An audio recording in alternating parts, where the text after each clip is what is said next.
The old lady is a stranger on paper. If you want to touch the baby, pay up $60,000 a pop, Miranda said as she reached out. Sean and I were taken aback. Legally, Miranda and I are strangers, but to the world, we're family. It's time for me to stand up and speak out as a mother. Just as I thought that, Sean muttered softly, "Shall we go home?" Hearing this, all the strength left my body. I felt ashamed for getting angry at a child. I took a deep breath, turned to Sean, and gave a small nod. Yeah, we then headed towards the entrance.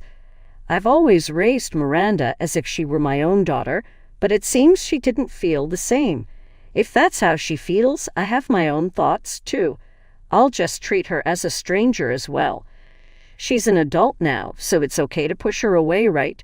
Right. It'll probably be better for both of us. But as your mother, there's one last thing I want to teach you. It's about regret and reflection. Make sure you regret and reflect, because I'll get even. This is your birth gift from me now that you've become a mother. Thinking this, we left Miranda's house. My name is Kelly Martin. I'm a 43-year-old part-time employee at an insurance company. Currently, I live with my husband, Sean, who works at a bank.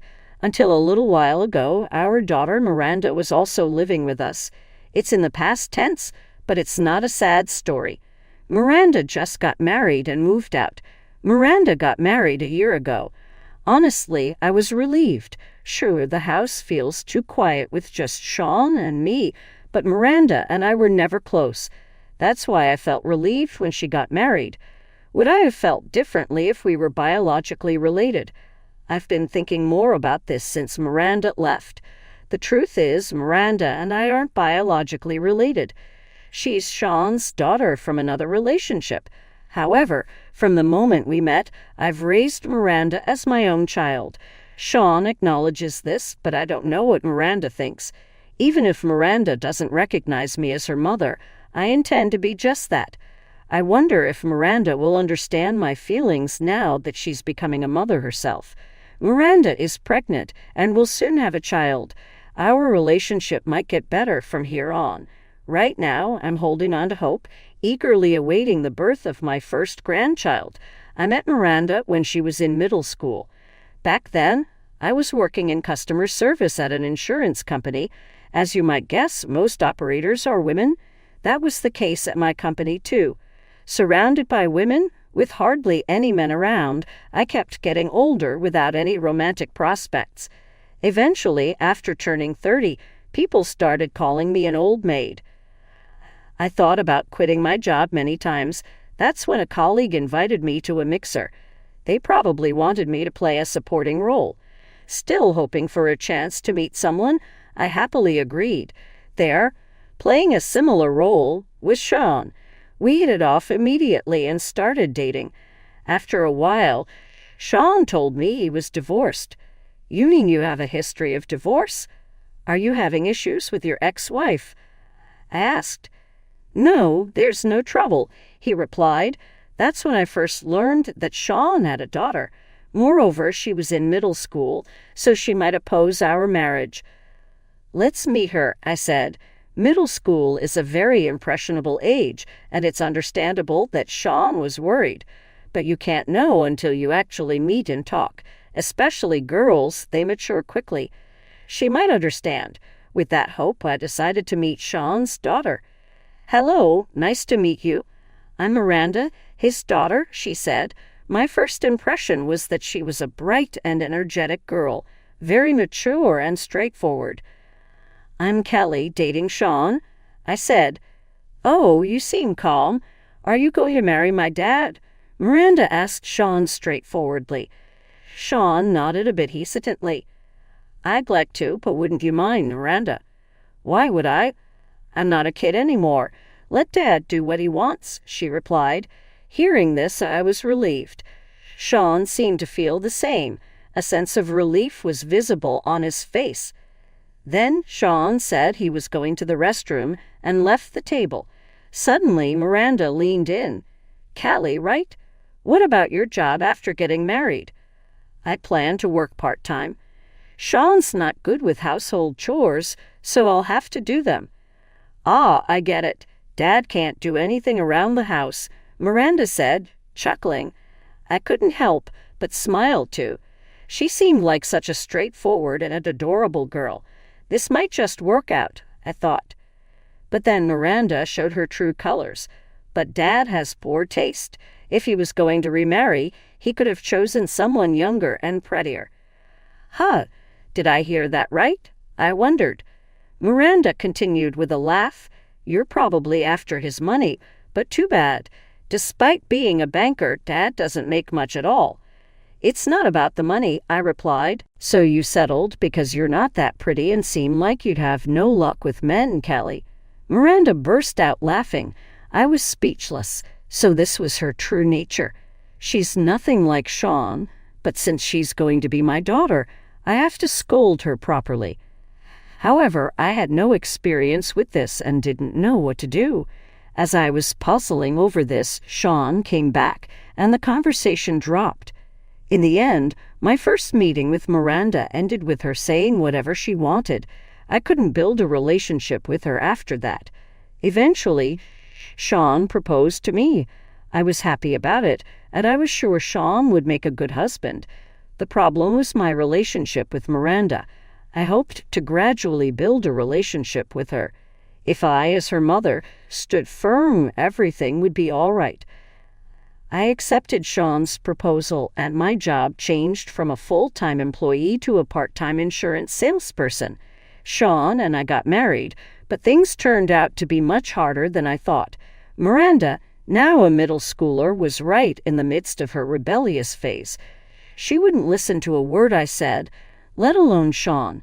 Moreover, Miranda's personality wasn't exactly pleasant. She would talk back while wheedling for allowance in a sweet voice. No wasting money, huh? Living off Dad's money and you lecture me, she mocked. It's not a lecture, I said. Shut up. You're not my mom, so you don't have the right to complain about what I do. I was silenced by Miranda's words. Indeed, I am not her mother, but I've been trying to be one. That's why I scolded her, thinking of her as my own child. Yet, it seemed my efforts didn't reach her. When I sighed, Miranda got irritated. Fine, I'll just get it from Dad. Slam. Miranda stormed out, closing the door with a bang. Watching her, I could only sigh. Raising a child is this challenging. I can only be grateful to my own mother now as I reflect on my actions when I was younger. But that was also a consolation. Maybe Miranda will feel the same when she becomes a parent. If that happens, my efforts would not have been in vain. Now is the time to be patient. I kept encouraging myself while getting on with daily life. When Miranda became a high school student, her spending got even worse. Whenever Sean and I would caution her, she invariably responded, I have to keep up with my friends. Do you want me to be left out? Faced with that, we were left speechless. After much thought, I suggested Miranda get a job. If you want allowance, earn it yourself. Huh, if I get a job, I won't have any time to hang out. Then you'll have to stop wasting money. You're getting a basic allowance every month, aren't you? Miranda bristled at my words. A woman leeching off someone else's home has no right to lecture me. I should have opposed the marriage. Miranda stumped out and locked herself in her room. I thought it best to leave her alone for a while, but there was no sign of her coming out. Concerned, I tried speaking to her after a bit. However, there was no response from Miranda. Since that day, she stopped speaking to us. This continued even after she graduated from high school.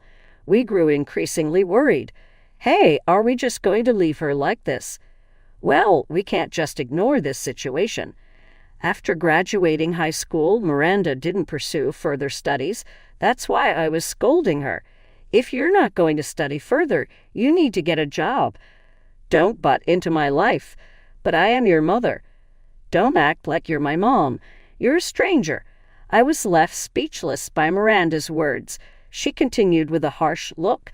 I'll get a job, okay? I plan to marry my boyfriend soon anyway. Boyfriend? Marriage? Yes, unlike you, I'm cute, so I have my pick of guys. With a snort, Miranda made her feelings clear. I was so astounded I couldn't say a word. Of course, I wouldn't oppose the relationship if it's serious.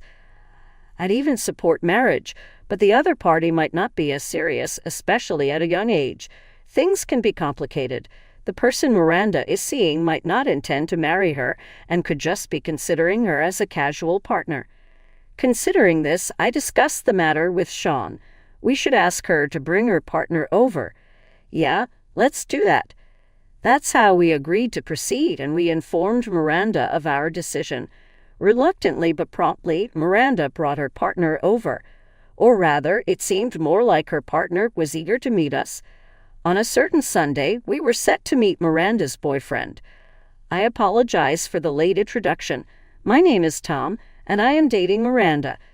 Tom, Miranda's boyfriend, seemed like a very sincere person. He could be dating someone nicer, honestly. That's what I thought, but it seemed Tom had his heart set on Miranda. What was supposed to be just a meeting to get to know him turned into a marriage proposal.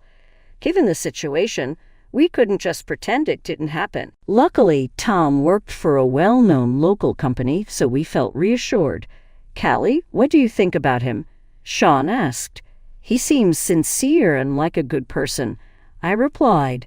In the end, we agreed to their marriage right then and there. Miranda has her issues, but if Tom says it's good, then it's not our place to interfere. So Miranda married Tom and moved out of our house. That was a year ago. Not long after, I got a call from Miranda. I'm pregnant. Really? Congratulations. When is the baby due? Way off, but you're going to give me a celebration gift, right? I'm thinking like $10,000 or maybe $20,000. Miranda always talks about money.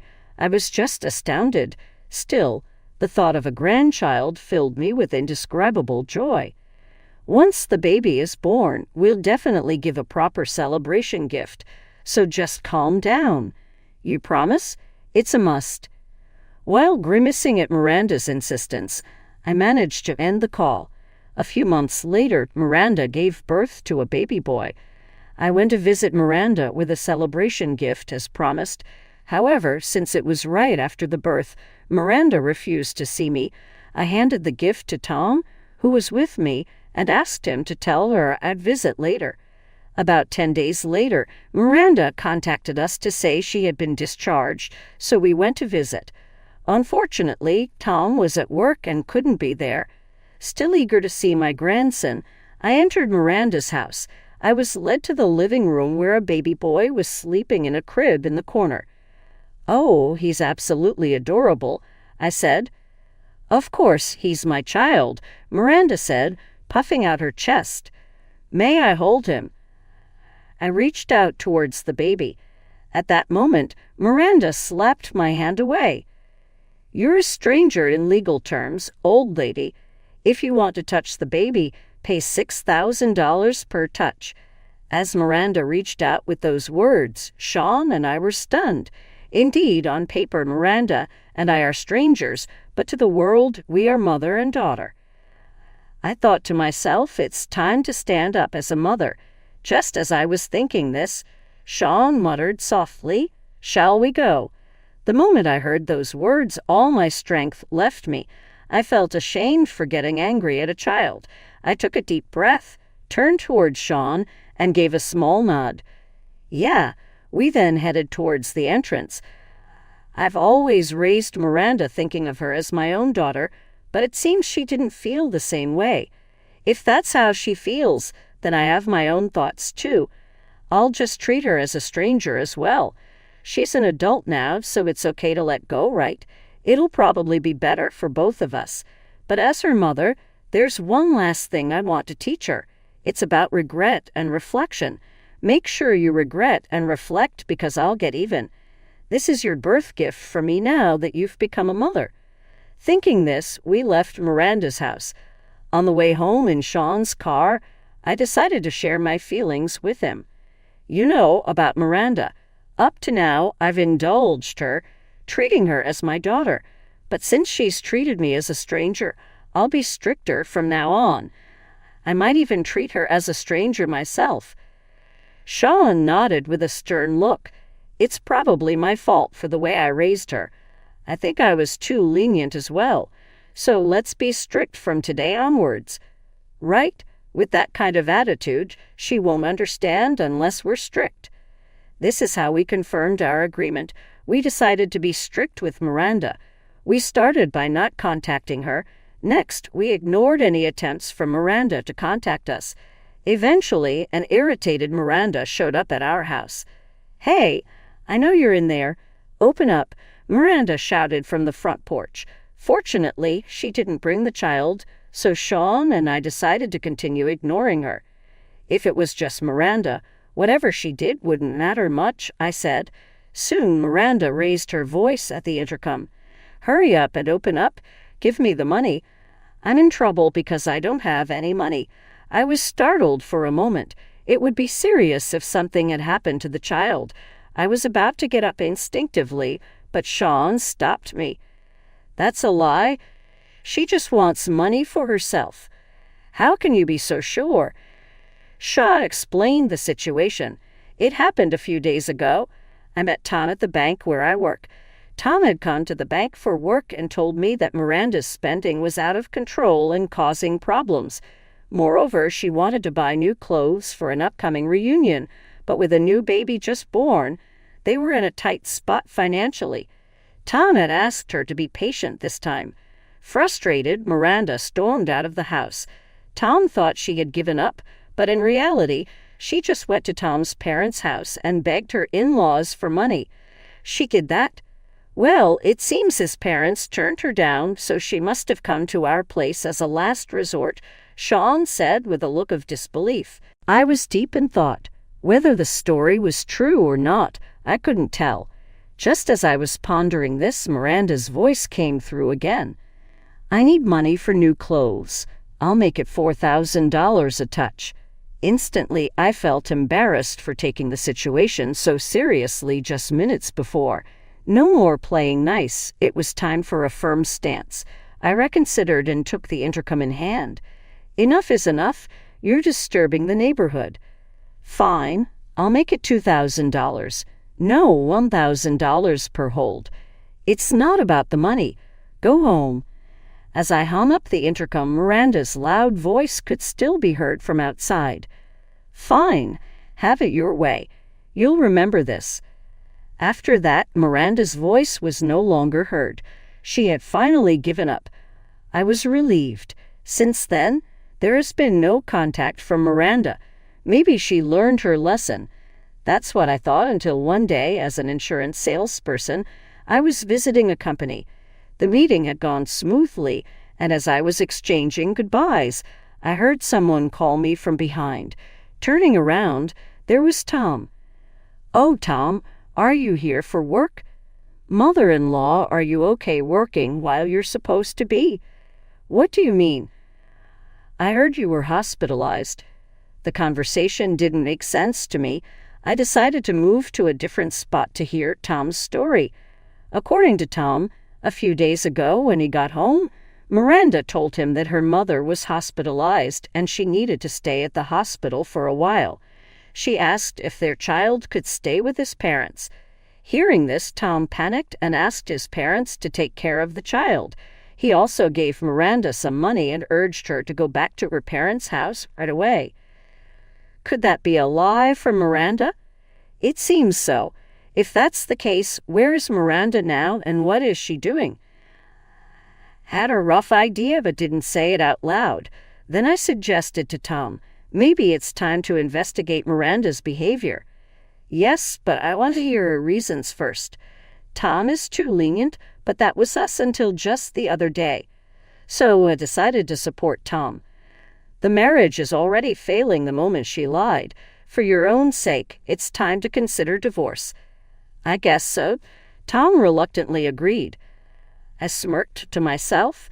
Without needing to take revenge, Miranda had dug her own grave. There's no way I couldn't be pleased. I decided to take this as a starting point for my revenge. After splitting with Tom, I went back to my work. I hurried to finish my tasks so I could head home quickly. Shortly after I got home, Sean also returned. I immediately told him about Miranda. So that's what happened. What? So Miranda lied and went out. It seems so. Why would she do such a thing? Could it be an affair? Sean asked cautiously. I nodded slightly. Probably. I think so. What is she thinking? Seaside, a feeling I understood all too well. Lying and having an affair is not uncommon, but Miranda has only been married for a year. They just had a baby, arguably the happiest time in a marriage. If she's having an affair now, it must have been going on even before the marriage. I have my pick of guys. Miranda's words flashed through my mind. If that wasn't just bravado, it wouldn't be surprising if she was dating multiple people at once. As we were pondering this, the doorbell rang unexpectedly. Without thinking much of it, I opened the door, and there stood Miranda. You've really done it now, Miranda started off with a raised voice. I replied with a sigh, I haven't done anything. The one who did something is you. Shut up. You're the one who said unnecessary things to Tom. Miranda started making a scene at the front door. It looks bad to have the same argument over and over again. For now, I let Miranda into the house and guided her to the living room. As soon as Miranda entered, she pointed at me and raised her voice again. This is all your fault. Now I might have to get a divorce. Calm down. What happened? Quiet. I am calm.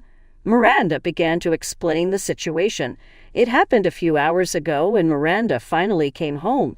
Tom had asked her if meeting me during the day and the story about her mother being hospitalized were lies. Naturally, Miranda hadn't even imagined such a scenario and started to make confused excuses, but nothing she said added up. In the end, Miranda confessed she had gone on a trip. Just going on a trip wouldn't have been a big deal. The problem was who she went with. When pressed, Miranda tried to dodge the question. However, after checking photos on her smartphone, it was over. In the photos, a man Tom knew well, one of his colleagues, was smiling alongside Miranda. Caught with evidence, Miranda couldn't make excuses and admitted to lying about going on a trip with another man. As a result, Tom told her they should get a divorce, and that's why she came to complain to me. You reap what you sow. Shut up. It's not my fault. If you hadn't been there, he wouldn't have found out. Blaming someone else has its limits. I looked away and sighed. I'll demand compensation from you. That's impossible. I haven't done anything. Just you wait. I'll see you in court, Miranda declared unilaterally and left the house. All Sean and I could do was sigh. I'm really sorry. It can't be helped. If it's impossible, Miranda will eventually give up. No one would take such a story seriously. But Miranda wasn't the kind of woman to give up easily, especially when it came to money. Her obsession was unmatched. As proof, Miranda started fixating on me. A few days ago, my smartphone was bombarded with emails from her like she was possessed. She also called me multiple times. When I ignored everything and put her on call block, Miranda began showing up at my workplace. Let that woman out. She would cause a scene at the reception every day. Eventually, both my company and I were at our wits' end.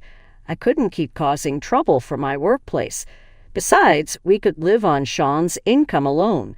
With that in mind, I made the bold decision to resign from my job. Yet Miranda continued to cling to me. Fed up, I arranged for a meeting with Miranda at the law firm I had hired. In the presence of a lawyer, I told Miranda, I'm going to demand compensation from you. Huh? What are you talking about? I haven't done anything. You've been sending me countless emails and made such a scene at my company that I had no choice but to resign. I explained calmly, watching as Miranda began to retort sharply. So what? I haven't done anything wrong. Say whatever you want. It doesn't change the fact that I'm suing you. Huh? You're suing your own child? Is that what a parent does? Miranda stood up, agitated. In contrast, I answered calmly. You told me, remember, legally we're strangers, so you're suing over that? Fine. Do whatever you want." "I will. Just so you know, I'll get you divorced. Living alone at your age must be hard, huh?" Laughing, Miranda left the law firm on her own. She still didn't seem to understand the situation. "Miranda, you no longer have any allies," I thought to myself as she left.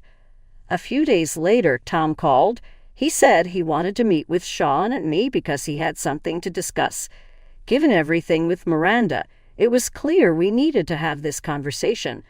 So I agreed to meet Tom at our house. However, it wasn't just Tom who showed up. "Why is Miranda here?" "I'm sorry I brought her with me. Perhaps the divorce had been finalized. That's what I thought as I let them into the house." In the heavy atmosphere, Tom was the first to speak. Naturally, the topic was about the divorce.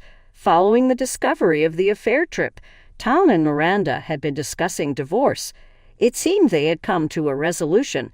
Miranda admitted to the affair and agreed to the divorce.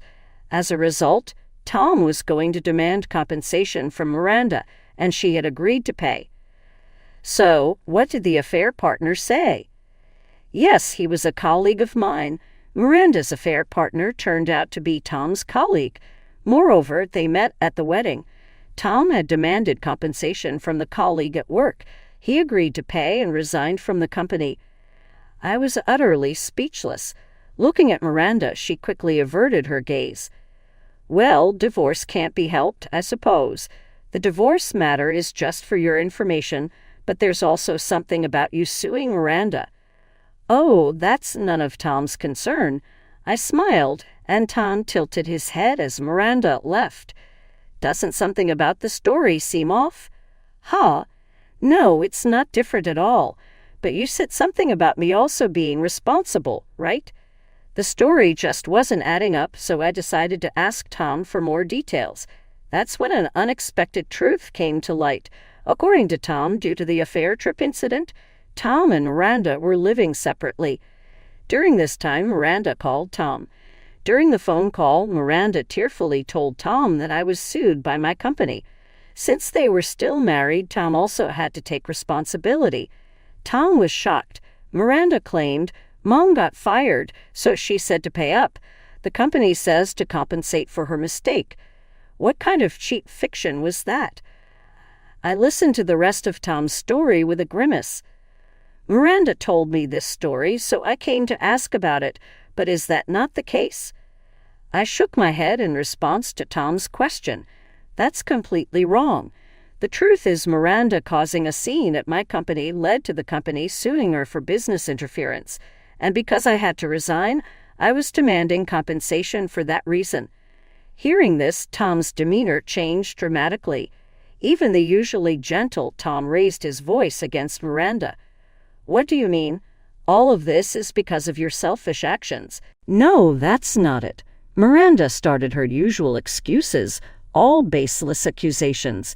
"While it's true I resigned from my company, I hadn't done anything to cause trouble." Miranda laid out such a story, then turned to Sean for support.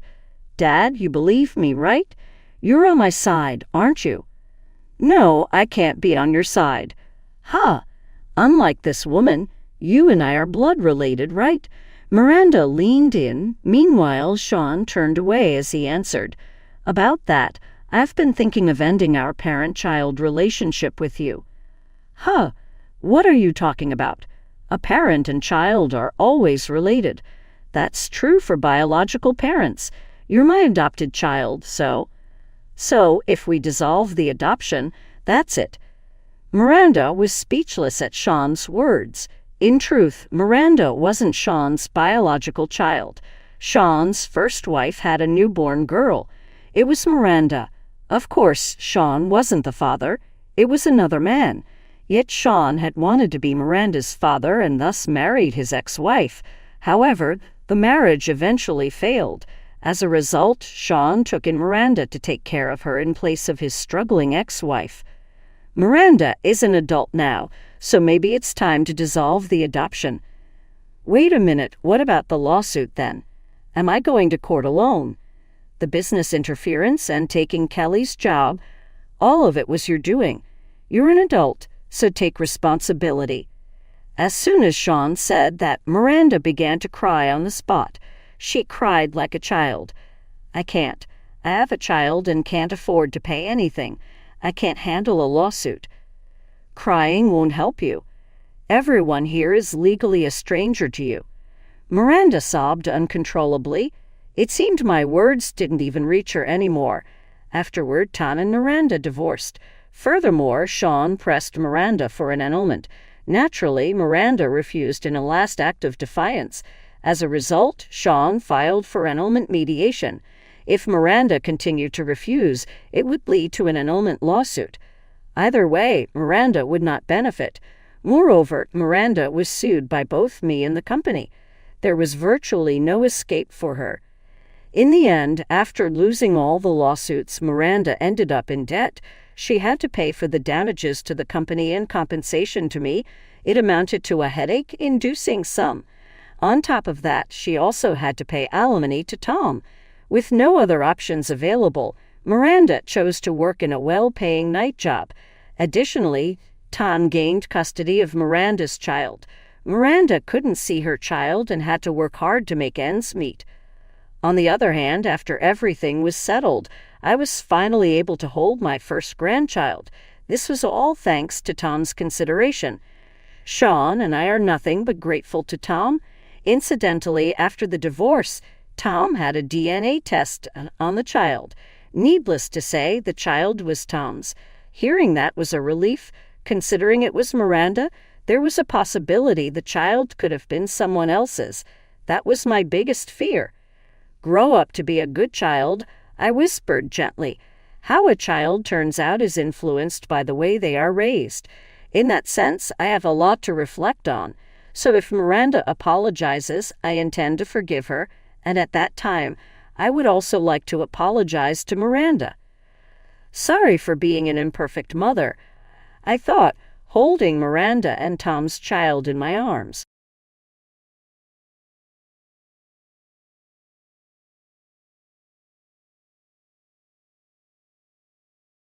The shrill beep of the smoke detector jolted me awake. I bolted out of bed and ran to Lucas's room, heart pounding. Thick plumes of smoke billowed out from under his door. I barged in, waves of heat hitting me. Lucas was sitting up in bed, crying and coughing as acrid fumes filled the room. "Lucas, are you okay?" I yelled over the piercing alarm. He reached for me, tears streaming down his soot-smudged cheeks. Scooping him into my arms, I dashed out of the room. Jonah lounged in the hallway, an empty popcorn bag and can of butane at his feet. He watched us with amusement as I frantically patted Lucas's back, trying to soothe his hacking coughs. "What did you do?" I demanded, glaring at my 17-year-old stepson. Lucas wailed, burying his face in my shoulder. Jonah smirked. "Chill out, it was just a prank with some smoke bombs. The kid needs to toughen up." Fury boiled inside me. "He's 6 years old. You could have seriously hurt him." "Eek."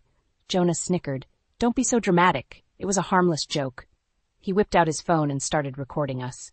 I wanted to slap that smug look off his face, but Lucas was trembling in my arms, his safety my priority. I carried him outside into the cool night air, rubbing his back gently. "It's okay, baby. Just breathe," I soothed. After a few gulping breaths, his cries tapered to whimpers, but he still clung to me like a lifeline. My blood boiled. This was the last straw. Ever since I married Theo 3 years ago, gaining an insolent teenage stepson in the process, Jonah's pranks had grown increasingly menacing. Lucas was his favorite target. Just last week, I'd found Lucas's favorite stuffed animal, gutted and hung from the ceiling fan, the mutilated fluff strewn across his bedroom. Jonah had dismissed it as childhood fun and games when I confronted him. Theo always excused Jonah's behavior, calling me oversensitive. "Boys will be boys," he'd say with an indifferent shrug. But this felt different. Crueler. Jonah sidled up, phone extended as he recorded us. "Ow, is little Lucas scared?" he taunted. Lucas whimpered and hid his face. I tightened my arms around him. "Get away from us," I snapped at Jonah. "Haven't you tormented him enough?" Jonah's lip curled. "I was just messing around." God, learn to take a joke. My hands shook with anger. I wanted to knock that phone out of his hand and wipe that smug look off his face. But Lucas needed me. I carried him inside, throwing a vicious glare at Jonah. We're not finished here. After settling a sniffling Lucas in my bed and checking for any signs of smoke inhalation, I stormed back outside. Jonah lounged against the porch railing, chuckling over his phone, probably already posting the video online to further humiliate Lucas. "Just what the hell do you think you're doing?" I shouted. He glanced up with a casual sneer. "It was a prank. Don't get your panties in a twist." "A prank? You terrified a 6-year-old boy, filled his room with smoke." Jonah rolled his eyes. "Don't be so dramatic. Can't you take a joke?" I clenched my fists, nails digging into my palms. "This isn't funny. Your bullying has to stop. Do you hear me?" He let out an exaggerated yawn. "Don't tell me how to live my life. You're not my mother. As long as you're under my roof, you'll show Lucas respect." I held his challenging stare. "If this continues, there will be consequences." Jonah's lip curled in a derisive sneer. "Ooh, I'm so scared. What are you going to do? Ground me?" He laughed mockingly. Fury boiled inside me, but I wouldn't give him the satisfaction of a reaction. I turned on my heel and went back inside to comfort Lucas, knowing this was far from over. Jonah's cruelty demanded retribution. If Theo refused to discipline his son, then I would handle this my way. The next morning, I recounted the smoke bomb incident to Theo over breakfast. He sat sipping his coffee, shrugging indifferently, as I described Jonah's malicious prank. "Boys will be boys," he said dismissively. "I'm sure Jonah didn't mean any real harm. He just wanted to have some fun." I stared at him in disbelief. "Fun? He terrified a 6-year-old, filled his room with smoke." Theo waved his hand. "You're overreacting. Lucas needs to toughen up." My anger surged. I pointed an accusing finger at him. "This is your son we're talking about. Aren't you going to discipline him?" Theo's eyes flashed with annoyance. "Don't tell me how to parent my own kid. If I talked to you that way about Lucas, you'd have my head." I took a deep breath, trying to rein in my frustration. Ever since I married Theo, he'd undermined my authority with Jonah, encouraging his son's insolence. Things were only getting worse. "Lucas won't sleep in his own room now," I said evenly. "He's terrified Jonah will hurt him again. As his father, you need to take action here." Theo drained his coffee and stood up. "I'm late for work. We'll talk about this later." He pecked my cheek and headed out the door, avoiding my gaze. I wanted to scream. Lucas was suffering while Theo stuck his head in the sand. He always made excuses for Jonah's behavior, but this had gone too far. After dropping Lucas at school, I called my friend Alicia. I confided my concerns about Jonah escalating his bullying. "That sounds serious," she said. "Can Theo set some boundaries?" I sighed. "Theo refuses to discipline him. He undermines me whenever I try to curb Jonah's behavior." "Yikes, that's a red flag," Alicia said. "Have you considered family counseling?" The suggestion rankled me. Why should Lucas be subjected to therapy because of Jonah's cruelty? As his mother, it was my job to protect him. If Theo wouldn't act, I needed to take matters into my own hands. A seed of an idea began to form. Theo's lackadaisical parenting had enabled Jonah's reprehensible behavior for too long. It was time for me to push back, to finally hold both of them accountable. When Lucas came home, he seemed shaken. With some gentle prodding, he confessed that Jonah had cornered him at recess, whispering chilling threats about their next prank. My blood boiled. This had to stop. That night after Lucas was asleep, I confronted Theo again. "We need to send Jonah to counseling, set firm boundaries." He threatened Lucas again today. Theo didn't even glance up from his computer. "You're blowing this out of proportion. Lay off the kid." I slammed my hands on the desk. "Why are you ignoring this? He's tormenting Lucas." Theo's glare chilled me. "I won't tell you again. Back off." The finality of his words stunned me. In that moment, I knew our marriage was over. Theo would always put Jonah first, no matter what cruelty he inflicted. Fine, I thought. If Theo refused to protect Lucas, then I would. It was time to take matters into my own hands. No more pleading or idle threats. If I wanted to put an end to Jonah's bullying for good, I needed to outmaneuver them both. I lay awake planning that night, cold purpose flowing through me. I would beat Theo and Jonah at their own game. Justice would be served. The sound of shouting jolted me from my thoughts. I was volunteering in Lucas's classroom when raised voices echoed from down the hall. Exchanging puzzled glances with the teacher, I stepped out to investigate. At the end of the corridor, a crowd had gathered. Drawing closer, I realized the commotion was coming from the principal's office. Absolutely unacceptable behavior, an irate father bellowed. Principal Collins tried placating the man, but he angrily brushed her off. My son's got a black eye thanks to that punk. My breath caught. It didn't take a genius to know who the father was referring to. Sure enough, a sullen Jonah slouched in one of the office chairs, glaring defiantly as the man continued shouting. Principal Collins noticed me lingering in the doorway. Arya, perhaps you could provide some insight into this unfortunate incident, she said delicately. I averted my gaze from Jonah's defiant stare. I'm afraid I don't know what this is regarding. The irate father whirled on me. That hooligan of yours attacked my boy in the parking lot this morning, punched him right in the face. I felt Jonah's glare boring into me. Keeping my expression neutral, I turned to Principal Collins. I'm very sorry this happened, but I don't see what this has to do with me. The man's face reddened. Don't play dumb. You need to keep that punk on a tighter leash. He jabbed an accusatory finger towards Jonah. Maintaining my composure, I firmly stated this was an issue between the two boys. I avoided meeting Jonah's stare, refusing to be manipulated by him anymore. After diffusing the situation, I returned to Lucas's classroom. But inwardly, my mind raced. Clearly, Jonah's bullying had not only escalated, but gone public.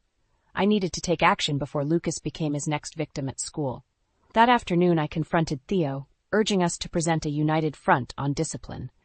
But true to form, he refused to even discuss the incident at school today. It's none of our business, he said indifferently. Let the principal handle it. I gaped at him. Jonah assaulted another child. We need to intervene before this escalates. Theo turned on me, eyes blazing. You always undermine my parenting, overstepping your bounds with my son. He jabbed his finger at me. Jonah is my responsibility, not yours. His words cut me deeply. I fought to keep my voice steady. Lucas's safety is my priority. If Jonah is bullying others, it's only a matter of time before he targets Lucas again. Theo crossed his arms. You're being paranoid. Lucas needs to toughen up and handle things himself. I stared at him in disbelief. He's 6 years old. Jonah is practically an adult. Why are we subjecting a little boy to his abuse? That's enough, Theo shouted. I won't have you question my parenting anymore. Stay out of matters with Jonah. He stormed off, leaving me shaking with frustration. Once again, Theo refused to acknowledge the severity of Jonah's behavior. He was delusional, blinded by his loyalty to a son who refused any accountability. Meanwhile, Lucas was suffering, his innocence being chipped away by Jonah's malicious actions.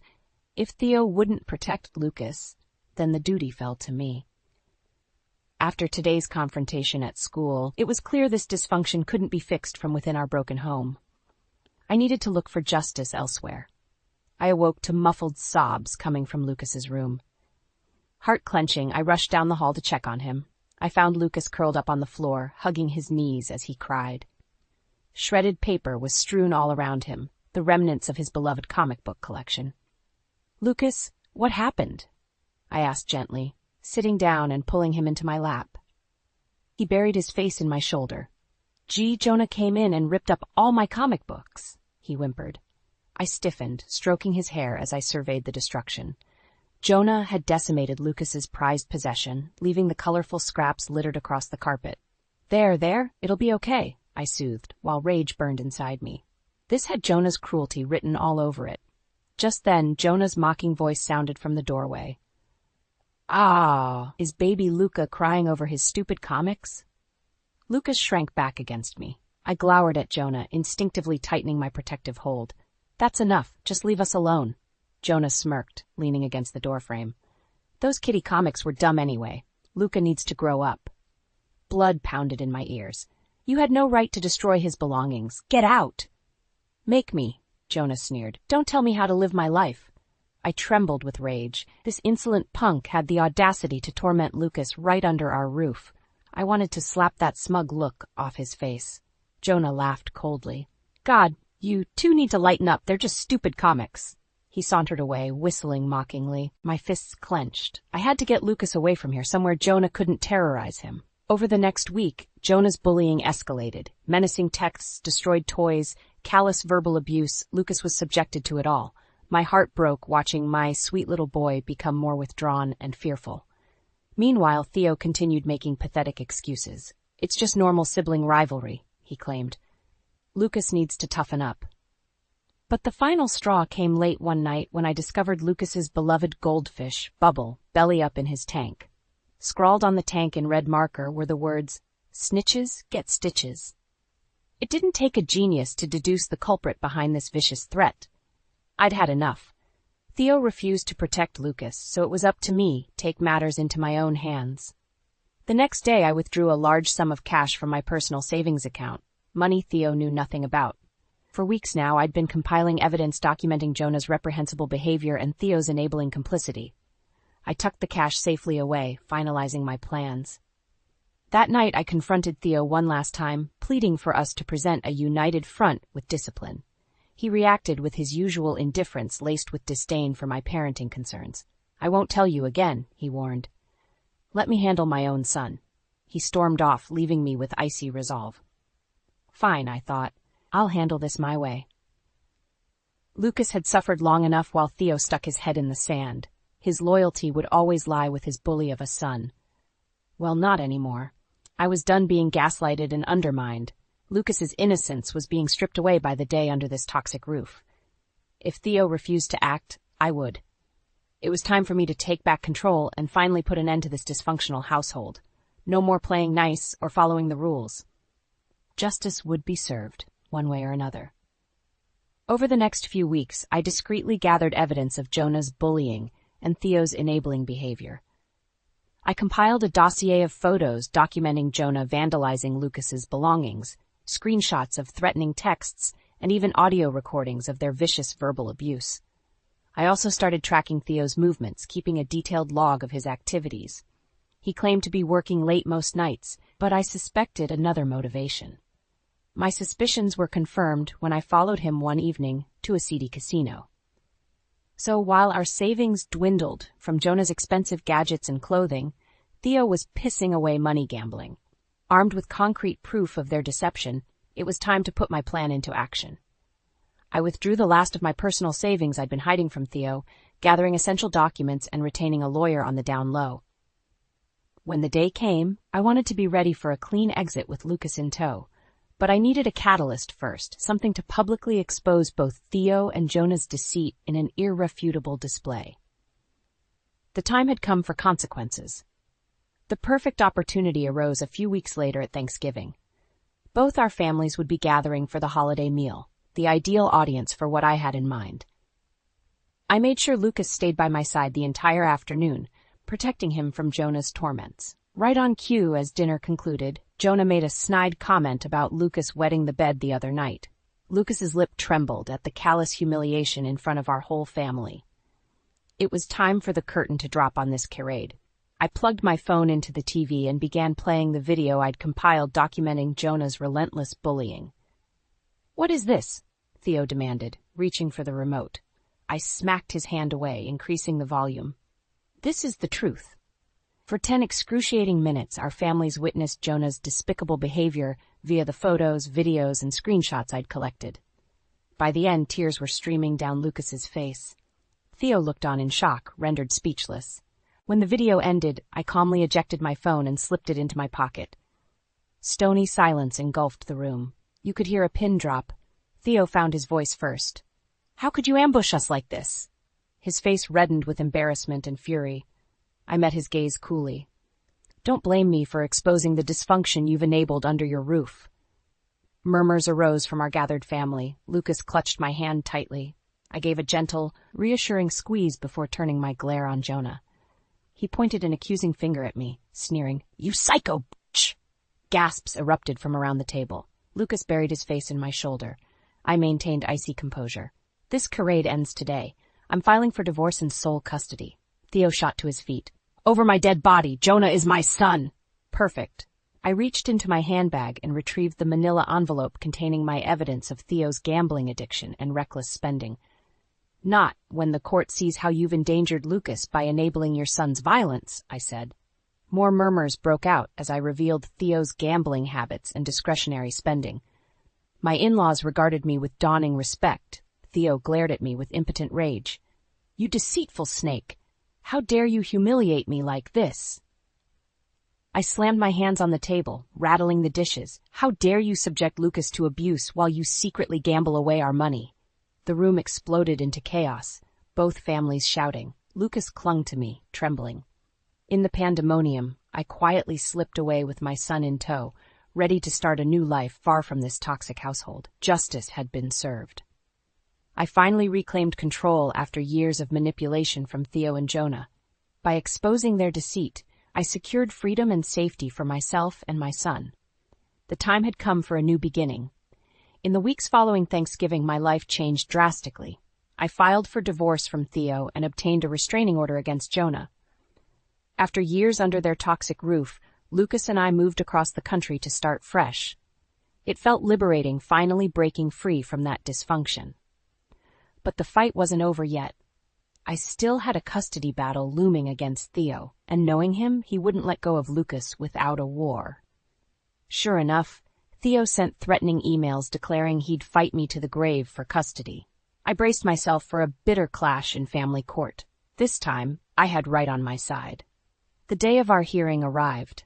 Dressed in my best suit, I held Lucas's hand tightly as we entered the imposing courtroom.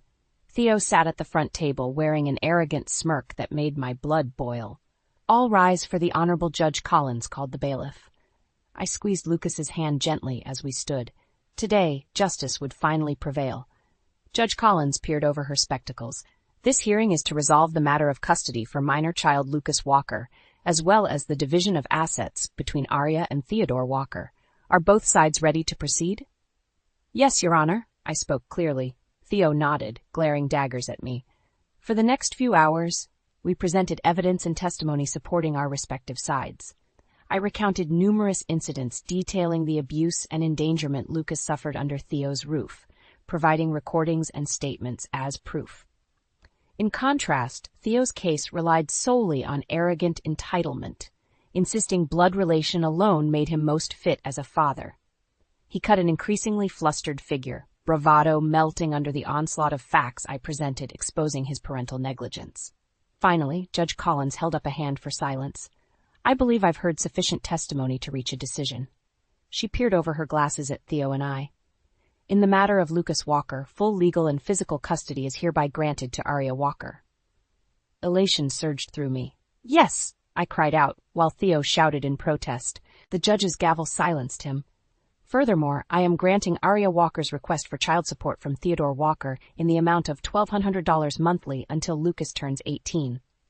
Theo's face turned an ugly purple shade. "This is outrageous. You can't do this to me." Judge Collins stared him down. "You subjected an innocent child to abuse by enabling a violent environment. Consider yourself lucky you aren't also facing criminal charges." Theo pointed a trembling finger at me. "You'll pay for this, I swear." The bailiff stepped forward. "Sir, that sounded like a threat. I must ask you to take your seat." Sinking back down, Theo buried his face in his hands. I maintained a dignified composure, determined not to sink to his level. I had taken the high road every step, presenting only facts and maintaining grace under pressure. In the end, justice spoke for itself. As Theo was escorted from the courtroom, Judge Collins gave me an approving nod. I scooped Lucas into my arms, showering his face with kisses. We had triumphed over deceit and abuse, securing a peaceful life for ourselves far from toxic influences. Good had prevailed. In the following days, I savored sweet victory. Reports came in of Theo sinking further into debt now that I had cut him off from my savings. Meanwhile, Jonah had been arrested for assaulting a classmate and was now facing criminal charges plus mandatory therapy. His reign of terror had finally ended. Lucas displayed resilience, bouncing back now that he was safe from harm. I enrolled him in a wonderful new school where he made friends and even joined an arts program. Each day the shadows of his past faded a little more.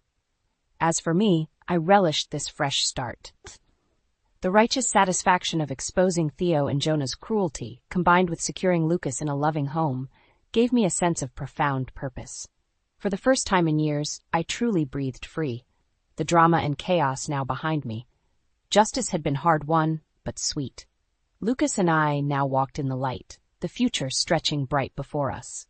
In the months following the custody hearing, I received sporadic, threatening messages from Theo. He blamed me for destroying his life and swore I'd pay. I simply archived the messages in case they could be used as future evidence. Meanwhile, Theo's circumstances grew increasingly dire. His gambling spiraled out of control, racking up monumental debts. With no access to my savings anymore, he resorted to increasingly desperate measures. The day I received a call from his mother, I knew the reckoning had arrived. "Arya, dear, I'm sorry to bother you," Evelyn began, sounding strained. "But I'm afraid Theo's gotten himself into serious trouble."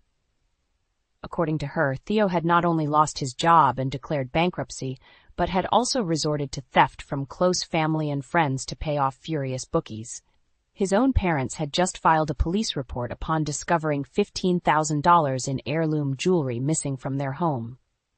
My mind raced, wondering if any of my valuables had also been pilfered.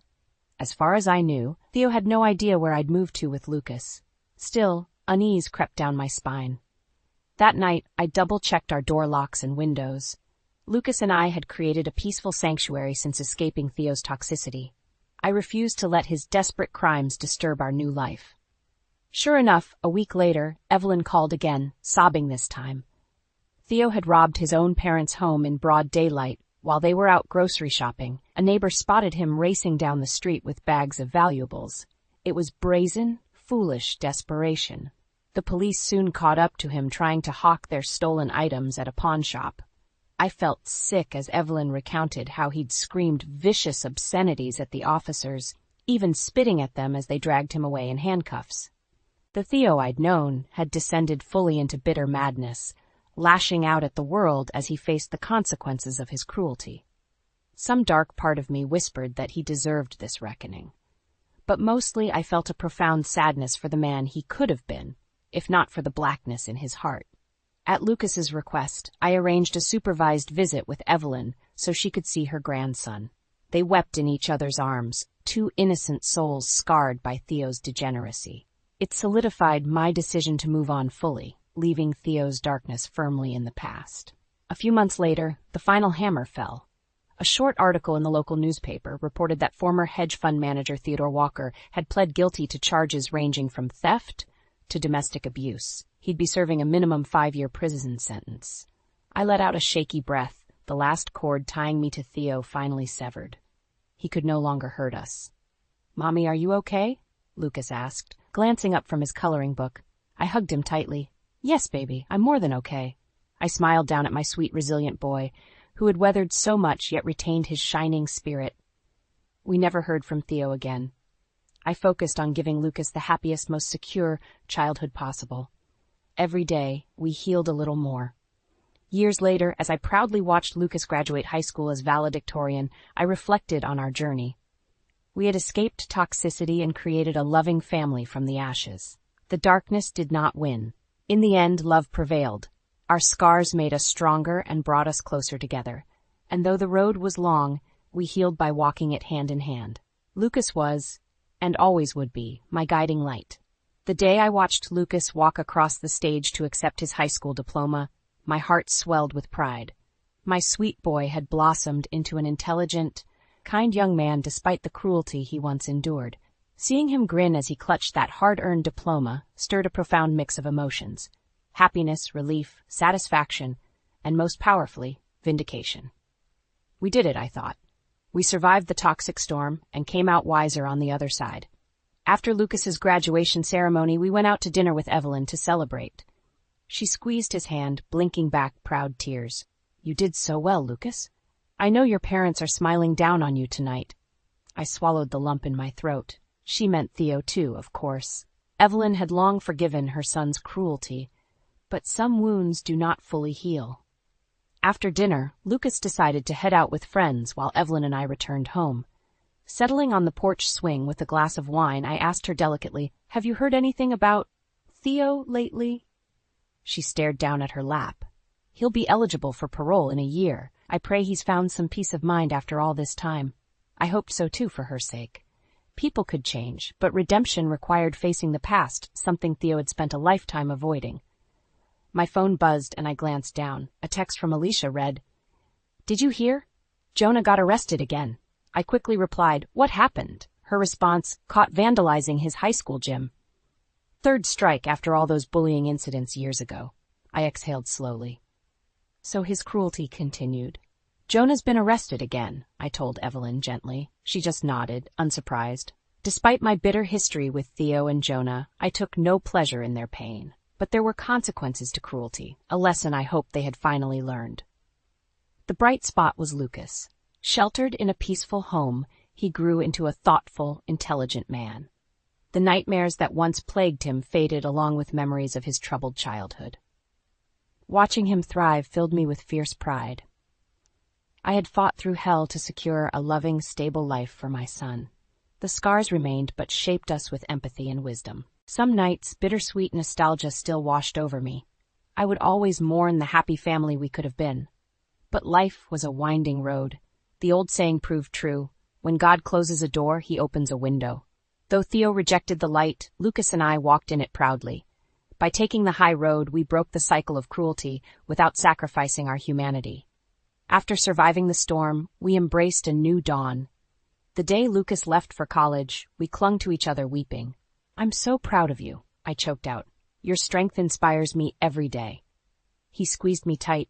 "I owe it all to my hero mom. You gave me my life back." Watching him drive away to start his own life chapter, my heart swelled with love and hope. The past was behind us now. A bright future lay ahead for Lucas, one he could shape with his compassion and integrity. The years flew by in a blur. Lucas thrived in college and beyond, forging his own path. He married a lovely woman who treated him with the kindness he deserved. When they had a son of their own, Lucas vowed to give his child the happy, peaceful childhood he had missed, but always deserved. The cycle of cruelty, dysfunction, and lies ended with our family. By taking the high road, we found healing. From the ashes, goodness grew. And so the story comes full circle. My son, once tormented, now has fulfilled his destiny as a loving father. And I, having overcome darkness, can rest knowing I walk in the light. Our scars healed because we faced them together. Love prevails.